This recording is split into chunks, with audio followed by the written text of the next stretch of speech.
បាទជំរាបសួរបងប្អូនទាំងអស់គ្នាថ្ងៃនេះខ្ញុំនាំបងប្អូនទាំងអស់គ្នាទៅទស្សនានៅឆ្នេរមួយដែលស្ថិតនៅលើកោះរ៉ុងឆ្នេរនេះអ្នកស្រុកនៅទីនោះគេហៅថាខូខូណាត់ឬមួយក៏យើងអាចនិយាយបានថាជាឆ្នេរដូងណាដោយសារតែនៅទីនេះវាសម្បូរដើមដូងហើយឆ្នេរដូងនេះវាមានរយៈចម្ងាយឆ្ងាយពីទីប្រជុំជនកោះរ៉ុងដោយសារតែនៅទីនេះអឺ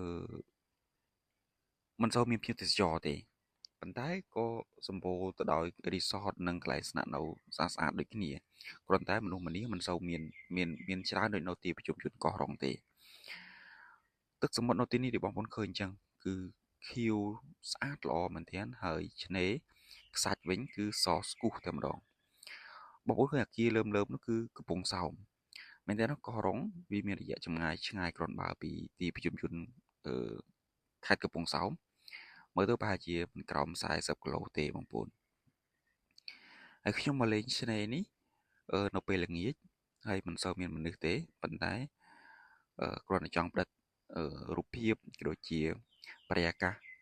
នៅលើឆ្នេរនេះឃើញថាវាស្រស់ស្អាតមែនទែនខ្សាច់ក៏សទឹកសមុទ្រក៏ស្អាតហើយភ្ញៀវបរទេសមិនសូវសម្បូរក៏ពិតមែនប៉ុន្តែវាមើលទៅគួរឲ្យមកលេងដែរបើសិនជាបងប្អូនបានមកលេងកោះរ៉ុងណា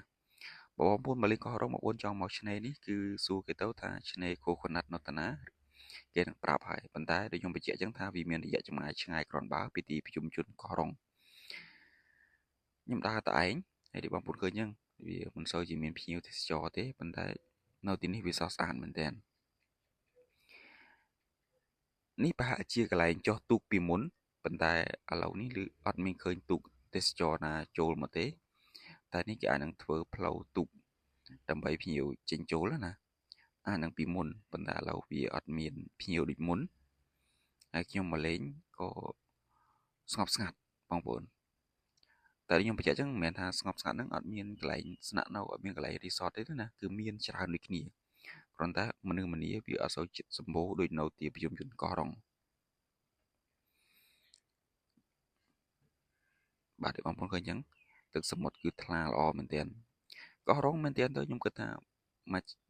ឆាកជីវិតរបស់បងប្អូនគួរតែបានមកលេងម្ដងដែរដោយសារតែនៅកោះរ៉ុងវាទេសភាពវាស្អាតទឹកសមុទ្រក៏ស្អាតបរិយាកាសវិញគឺបរិសុទ្ធល្អមែនទែនមើលរលកទឹករលកពេលល្ងាចមើលទៅស្រស់ស្អាតមែនទែននេះបើសិនជាគេមានដៃគូសង្សារឬមួយក៏ប្តីប្រពន្ធគ្រួសារហ្នឹងកាន់តែរ៉ូមែនទិកតែខ្ញុំដើរតាណាតែម្នាក់ឯងអញ្ចឹងវាមិនជាអឺថាសបាយពេកក៏មិនជាសបាយពេកថាឯកាក៏មិនជាឯកាដែរបងប្អូនបាទបងប្អូនឃើញយ៉ាងគេកំពុងតែសាងសង់កន្លែងផ្សេងហើយនៅទីនេះក៏មានដែរអាហារដ្ឋានភោជនីយដ្ឋានអឺអីផ្សេងៗគឺមានដូចគ្នាគ្រាន់តែដូចខ្ញុំបញ្ជាក់ឲ្យបញ្ជាក់ទៀតថាចឹងថាវាមិនសូវជាមានមនុស្សម្នាច្រើនដូចនៅតំបន់ទីប្រជុំជនកោះរ៉ុងទេប៉ុន្តែក៏មិនមែនថាអត់មនុស្សដែរ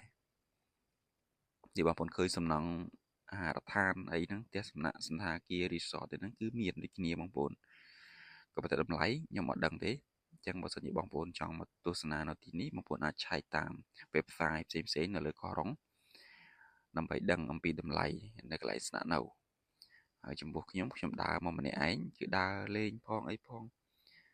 អញ្ចឹងវាមិនបានដឹងអំពីកន្លែងស្នាក់នៅអស់នេះទេគាត់តែចង់ផ្ដិតរូបភាពស្អាតនៅលើកោះរ៉ុងនេះជូនបងប្អូនទស្សនាការចំណាយវាអាចនឹងមិនច្រើនពេកក៏មិនតិចពេកដែរបងប្អូនប៉ុន្តែបើសិនយើងដាក់ចិត្តដាក់កាយថាយើងមកដើរលេងយើងកុំខ្លាចហើយវីដេអូនេះមិនមានអីច្រើនទេបងប្អូនគ្រាន់តែខ្ញុំគ្រាន់តែផ្តិតរូបភាពខ្លះៗនៅលើ channel មួយនេះជូនបងប្អូនបើសិនជាបងប្អូនចូលចិត្តនៅវីដេអូនេះកុំភ្លេចជួយចុច like ជួយចុច share ជួយចុច follow page ក៏ដូចជាចុច subscribe ឲ្យខ្ញុំផងហើយខ្ញុំនឹងមានវីដេអូថ្មីៗទៀតជម្រាបលាជួបគ្នាវីដេអូក្រោយ